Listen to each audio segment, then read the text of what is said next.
guys! Good morning! This is Soxy Mendoza again at welcome sa aking YouTube channel. So, palambing naman, paki-like and subscribe naman dito sa ating channel at shout out sa aking mga subscriber. Shout out sa supplier natin na taga South na nagbigay sa atin ng durian ngayong araw na ito. Ito guys! Ito at ngayong araw na ito, samahan niyo ako, tayo ay kakain ng durian at magbibigay tayo ng tip kung paano ba natin ma-achieve ang tunay na lasa ng durian. Guys, huli na tayo nag-crave dito sa durian. At actually guys, hindi tayo kumakain nito kasi medyo smelly. Pero simula nung natuto tayong kumain a month ago, tinuruan tayo ng friend natin si Ruby at saka si Victor, nag-crave na tayo at pero medyo late na at pakonti-konti na. Meron man pero madalang na at hindi na ganun kagaganda. Pero ngayon guys, may nagbigay sa atin ng durian. So, samahan niyo ako guys. Sa nga pala, magbibigay tayo ng tips kung paano ba natin malalaman na ang durian ay hinog na at masarap. So, ang ginawa ko kanina ay nung pagka-receive ko agad nito ay inamoy ko ito guys. Ay, amoy na amoy ko talaga. So, malalaman daw na masarap ang durian sa amoy pa lamang. Pag amoy mo daw na ganun, ay amoy na agad. Ito nga palang variety ng durian na ito, guys, ay magnolia daw ito. Titingnan natin kung talagang masarap nga talaga ito. At dati, natutuwa ako na nakakita lang ako dati dyan sa daan at akala ko ay hindi masarap. Pero natutunan nga natin kainin ito. Hello guys! Okay na. So, ang gagawin natin, masarap daw kasi ang durian kapag malamig. So, ang gagawin natin guys, ay kukuha tayo ng isang container at syempre nag-aamoy ito sa ref. Pero, let's make sure na ang ating container ay malinis and at the same time ay walang tubig-tubig. Siya nga pala guys, hindi nga pala maganda ito kapag nabukasan. So papalamigin mo lang guys ang inalis sa durian dito sa mga tab at nilagay sa ref. Kailangan kainin nyo na after an hour na malamig na. Pero pag kinabukasan na, nagtutubig na. At nga rin, para sa akin, hindi dapat nilalagay sa freezer. So, i-chill nyo lang siya at serve it after 1 hour. So guys, siya nga pala, di ba sinabi ko sa inyo ay pag tindi ng amoy, ay pagsarap.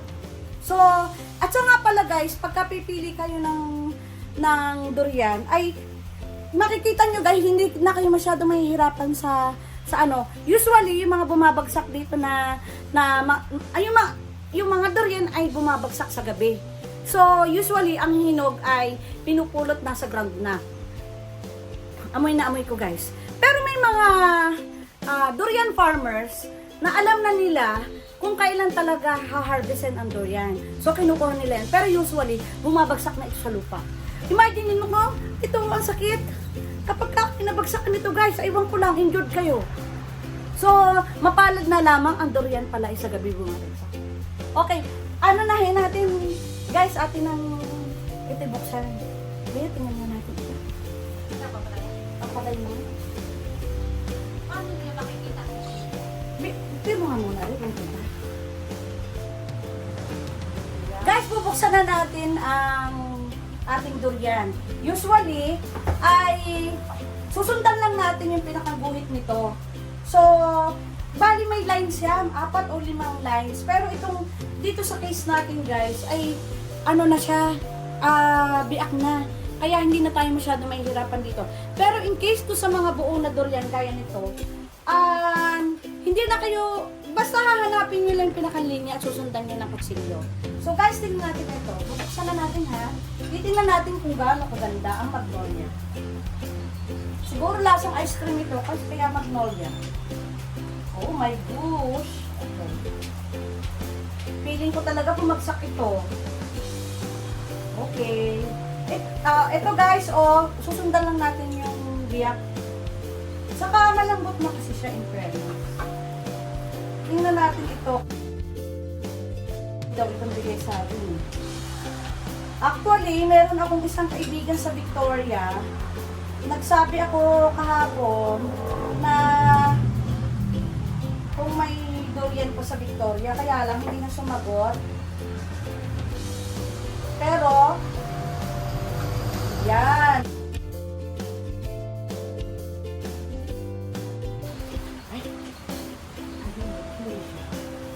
Okay guys.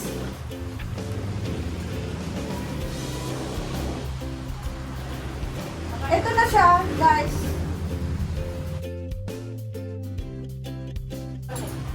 Alin, baka yung malaki-malaki yan. Okay. Sige, tingnan natin. Ito guys, ang ganda.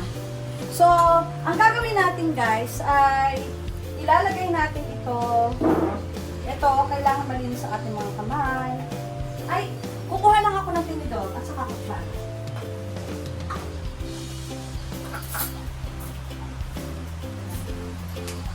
Okay, ito daw. Tapos lalagay natin siya. Wow! Ito guys, lalagay na natin.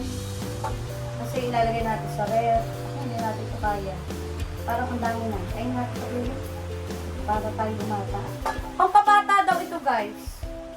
Actually, mataas ang fiber content nito. At nakita ko, kaya pala siya king of all fruits. Dahil siya daw ay parang anti-cancer.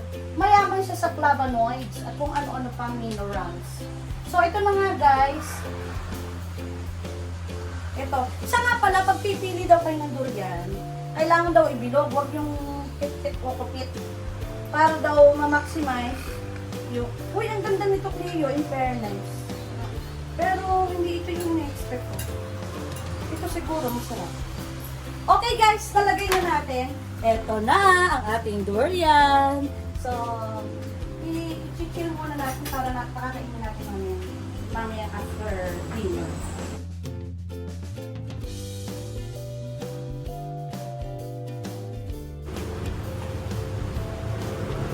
Okay guys, ito Wow. Wala na. Ay, bukas yan. Ay, ang sarap. In fairness, natikman ko na. Lasang durian. Iba ang lasang ito kaysa sa dun sa binili natin.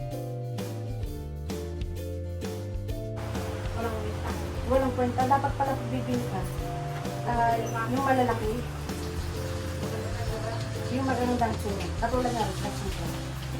Oh guys! Okay guys, samahan nyo. Ay, ilagay na natin ito sa ref. Ito na ang ating durian. Ito guys, ito na Ang sarap. Masarap. Crema.